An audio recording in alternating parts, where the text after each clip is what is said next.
todos. Hoje vamos mergulhar na aula número 6 das nossas sessões sobre algoritmos computacionais.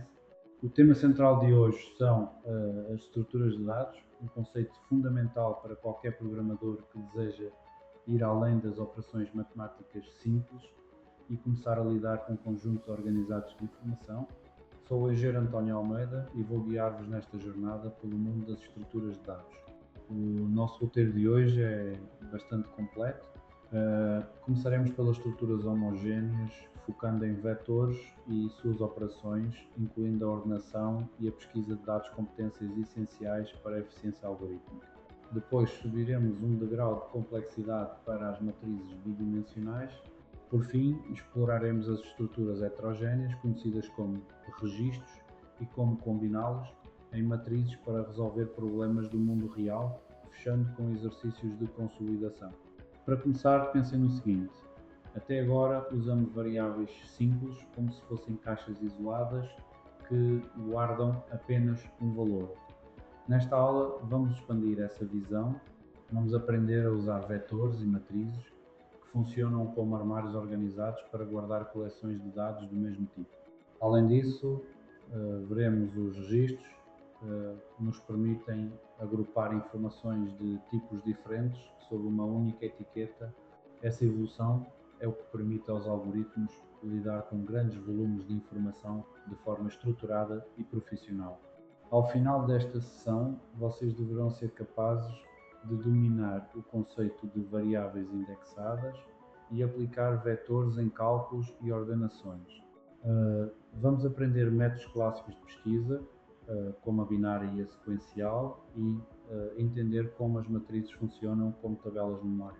O objetivo final é que vocês consigam integrar todas essas peças vetores, matrizes e registros para construir soluções algorítmicas que espelhem problemas reais do cotidiano. Vamos então dar o primeiro passo: a transição das variáveis simples para as estruturas homogéneas, especificamente os vetores, também chamados de arrays. Em vez de declarar nota 1, nota 2 e nota 3 como variáveis separadas, o que seria inviável para 100 alunos, aprenderemos a criar uma única estrutura que guarda múltiplos elementos do mesmo tipo.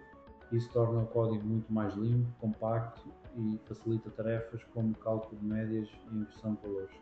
Um vetor de uma dimensão é a forma mais básica de organizar dados em série. Como podem ver no exemplo, se precisarmos guardar idades, definimos um conjunto onde cada valor é acessado por um índice numérico. É fundamental lembrar que estas estruturas são homogéneas. Se o vetor é de inteiros, todos os elementos ali dentro devem ser inteiros. No exemplo visual, posição 0 guarda o valor 2, posição 1 guarda o 4 e assim sucessivamente. Antes de usar um vetor, precisamos declará-lo. Aqui definimos o nome, a dimensão e o tipo de dados. Os elementos são guardados de forma contígua, ou seja, lado a lado na memória do computador. Podemos ter vetores estáticos, onde o tamanho é fixo desde o início, como no exemplo de 30 nomes, ou vetores dinâmicos, cujo tamanho é definido apenas durante a execução do programa, o que oferece uma flexibilidade muito maior. A beleza dos vetores reside na forma como os manipulamos usando ciclos de repetição. Para ler ou escrever N elementos, não escrevemos N linhas de código. Usamos um ciclo para que percorre cada índice do vetor. Vejam como a estrutura é idêntica tanto para a entrada de dados, leitura, quanto para a saída, escrita, mudando apenas a instrução interna do ciclo. Vejamos este exemplo prático: calcular a média de 8 alunos. Sem vetores, precisaríamos de 8 variáveis de notas. Com o vetor MD, usamos um ciclo para ler cada nota e acumulá-la numa variável soma. No final, basta dividir o total por 8. Reparem como o algoritmo permanece elegante e fácil de entender, independentemente de estarmos a processar 8 ou 800 notas. Agora é a vossa vez de praticar. Proponho um exercício simples para aquecer. Desenvolvam um algoritmo que peça ao utilizador 5 números inteiros e, em seguida, mostre esses mesmos números na ordem em que foram digitados. Tentem elaborar tanto o pseudocódigo quanto o diagrama de blocos para treinar a lógica visual. Aqui temos a solução. Notem que usamos dois ciclos para distintos. O primeiro serve exclusivamente para preencher o vetor com as entradas do utilizador e o segundo percorre o vetor novamente para imprimir os valores. Esta separação de tarefas é uma boa prática de programação e ajuda a evitar erros de lógica. Agora que já sabemos o básico sobre declarar e percorrer vetores, vamos elevar o nível. Os vetores não servem apenas para guardar dados, eles permitem operações complexas. Vamos explorar agora como classificar ou ordenar esses dados, como encontrar um elemento específico através de pesquisas e como lidar com volumes maiores de informação usando algoritmos clássicos da ciência da computação. A ordenação por troca, muitas vezes associada ao método Bubble Sort, é a forma mais intuitiva de organizar um vetor. A lógica é comparar pares de elementos. Se o da esquerda for maior que o da direita, nós os trocamos de lugar. Repetimos esse processo várias vezes até que o maior valor flutue para o fim do vetor. O código utiliza dois ciclos aninhados e uma variável auxiliar x para realizar a troca com segurança. Quando precisamos encontrar um valor num vetor, o método mais direto é a pesquisa sequencial. É como procurar uma chave num molho. Testamos uma por uma até achar a correta ou percorrer todas as opções. No algoritmo usamos um ciclo e uma variável lógica ASHUR. É um método infalível para vetores desordenados ou pequenos, embora possa ser demorado se tivermos milhões de registros. Para ganhar eficiência, temos a pesquisa binária. Imaginem procurar uma palavra num dicionário físico. Vocês não começam na primeira página, mas sim abrem ao meio. Se a palavra buscada vem depois, descartam a metade anterior. Este algoritmo faz exatamente isso, dividindo o intervalo de busca ao meio sucessivamente. O requisito fundamental aqui é que o vetor esteja previamente ordenado, caso contrário, a lógica da divisão não funciona. Vamos ver a pesquisa binária em ação, com um exemplo numérico. Se buscamos o número 40 numa lista ordenada, começamos pelo meio, que é o 60, o 40 é menor que 60, eliminamos instantaneamente toda a metade direita da lista. Com apenas duas comparações, já encontramos a posição correta. Em termos matemáticos, num vetor de 7 elementos, precisaríamos de no máximo 3 comparações no pior caso, o que é muito mais rápido do que olhar todos os elementos um a um. Resumindo o duelo entre pesquisa sequencial e binária, a sequencial é a pau para toda a obra. Funciona em qualquer vetor e é fácil de programar, mas é lenta para grandes dados. A binária é o foguete, extremamente rápida em grandes volumes, mas exige que os dados estejam em ordem e tem uma lógica de implementação um pouco mais desafiadora. A escolha dependerá sempre do contexto do seu problema. Muitas vezes, quando criamos um programa, não sabemos se o utilizador vai introduzir 10 ou 1000 itens, e é aqui que entram os vetores dinâmicos. Em vez de desperdiçar memória reservando um espaço gigante que talvez não usemos, declaramos o vetor sem um tamanho fixo e deixamos que o utilizador defina a dimensão durante a execução. O código que vocês veem mostra como ler andar e depois operar sobre o vetor com esse tamanho flexível.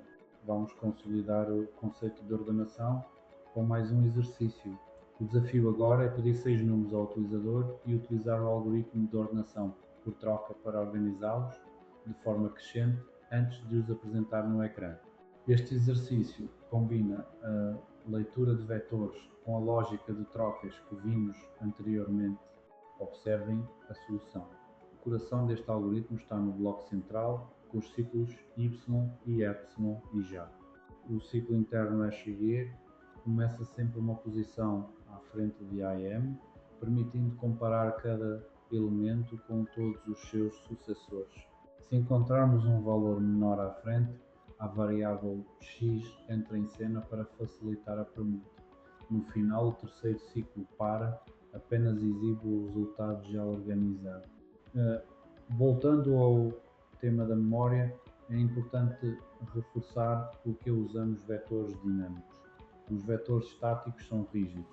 Se declararmos espaço para 100 e usarmos 2, desperdiçamos 98. Se precisarmos de 101, o programa falha. Os dinâmicos trazem a flexibilidade necessária para algoritmos modernos, adaptando-se à carga de dados real do momento da execução. Como declarar isso na prática? No pseudocódigo deixamos os parênteses retos vazios ou com reticências para indicar que o limite superior é indefinido. A mágica acontece quando usamos o command layer. A partir desse momento, o computador sabe exatamente quanto espaço reservar na memória para aquela execução específica do programa. Uma vez que o tamanho n foi definido pelo utilizador, a manipulação do vetor dinâmico é exatamente igual à do vetor estático. Usamos os ciclos para indo de 1 até n. Isso demonstra que a complexidade está apenas na preparação inicial. Depois disso, a lógica de leitura e escrita permanece familiar e simples. Vejam esta aplicação prática para uma turma de alunos.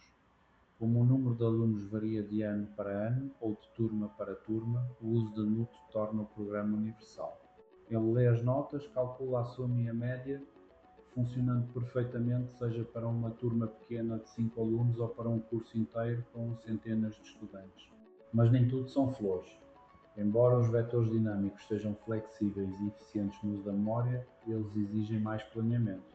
O programador deve garantir que o tamanho seja definido antes de qualquer acesso à memória. Além disso, em sistemas com recursos muito limitados, a variação constante do uso de memória pode tornar a previsão de performance um pouco mais complexa. Proponho agora um exercício que mistura vários conceitos. Vamos usar um vetor dinâmico de tamanho n, calcular a soma de todos os seus elementos e, por fim, mostrar esses elementos na ordem inversa daquela que foram digitados.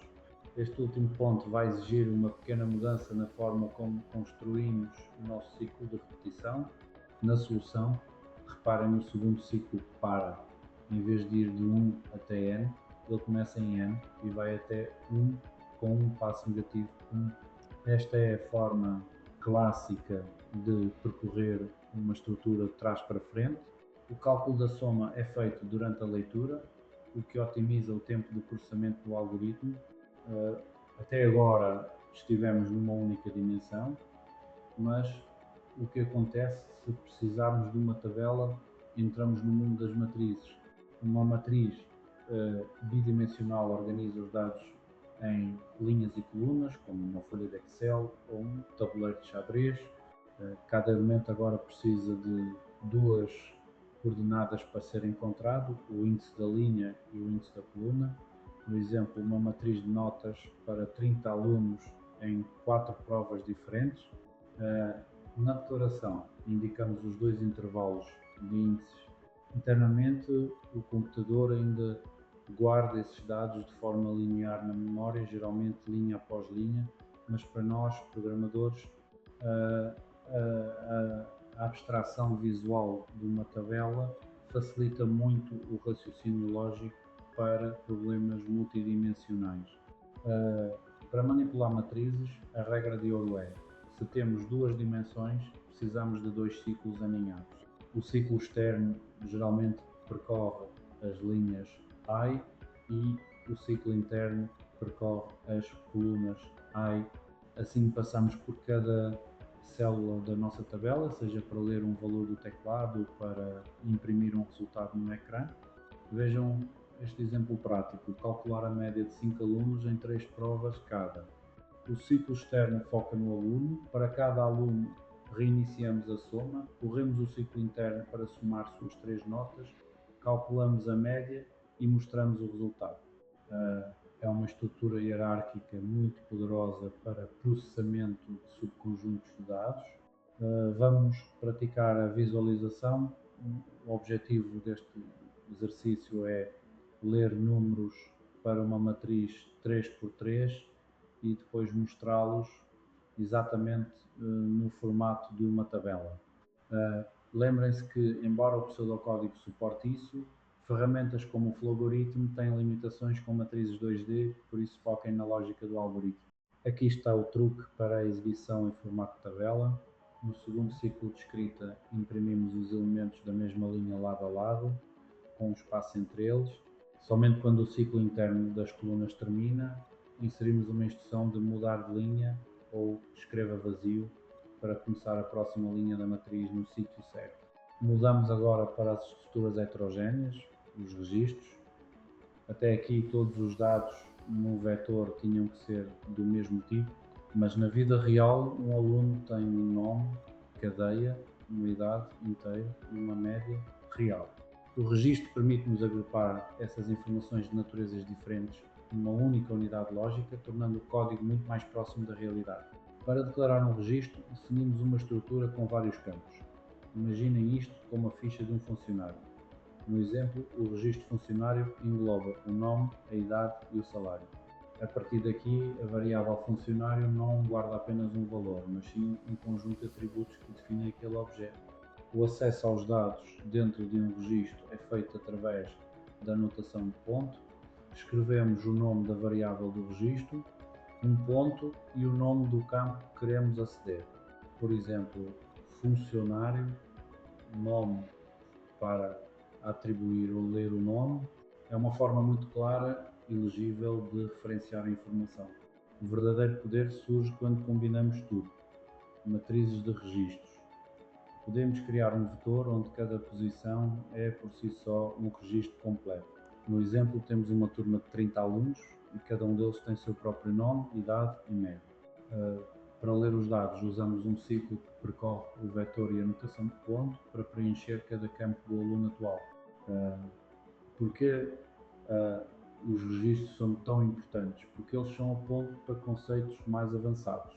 Quase tudo o que fazemos em bases de dados ou programação orientada a objetos baseia-se nesta ideia de agrupar características e comportamentos em estruturas organizadas que representam objetos do mundo real.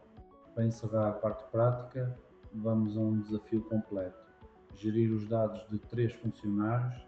O programa deve ler o nome, idade e salário de cada um e, ao final, calcular a média salarial do grupo e identificar quem é o funcionário que recebe o maior salário.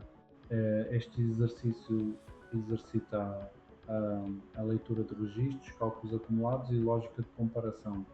Vejam a solução detalhada. Usamos um ciclo para a leitura, onde simultaneamente acumulamos o salário para a média e verificamos se o salário atual é o maior até ao momento. Guardando o nome correspondente, reparem na inicialização da variável maior, salário com um valor muito baixo para garantir que qualquer salário lido seja maior que o inicial. É um exemplo clássico de processamento de dados estruturados.